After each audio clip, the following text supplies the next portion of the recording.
Il est 7h18, Maxime Switek. Le regard d'Yves Tréhard. Bonjour Yves. Bonjour Maxime, bonjour Comme à tous. tous les matins sur Europe 1. Aujourd'hui, un constat, Yves. À gauche et à droite, les députés sont paumés. Et oui Maxime, alors hier, avant la présidentielle, c'était la dernière séance des questions au gouvernement en présence du Premier ministre qui sera en Chine la semaine prochaine, parce qu'il y a une autre séance la semaine prochaine, mais il n'y aura Lui pas ne le Premier sera pas ministre.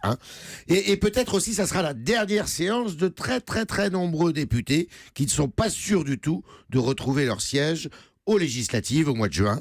À droite comme à gauche, beaucoup pensent être emportés par le tsunami du dégagisme qui déferle sur le paysage politique français par ce désir de renouvellement qu'expriment les électeurs actuellement.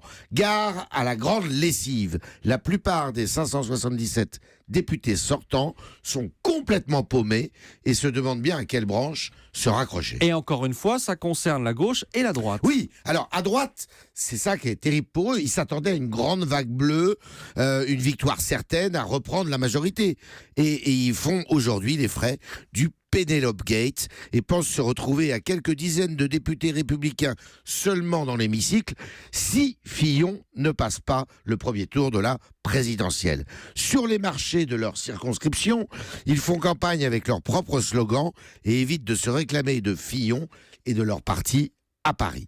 Au PS, les députés, eux, ils s'attendaient pas du tout à garder la majorité, évidemment, mais leur dilemme est de savoir s'ils doivent se dire pro-Hamon ou pro-Macron pour sauver leur peau. Beaucoup ne partagent pas du tout les idées de Hamon, doutent de ses chances et ne lui trouvent pas une carrure de président de la République. Alors quitter le PS pour aller rejoindre Macron n'est pas plus une garantie de succès. Macron est très jeune, son programme tarde à venir, et puis il peut s'écrouler aussi, Macron. Et finalement, c'est donc au Front National qu'on doit se frotter les mains. Eh ben, on se retourne toujours vers les mêmes. En ce moment, il est certain que le FN n'aura pas que 2 députés comme aujourd'hui, mais plusieurs dizaines. Et je vous laisse imaginer la révolution si Marine Le Pen était élue présidente de la République, hypothèse que plus personne aujourd'hui n'écarte.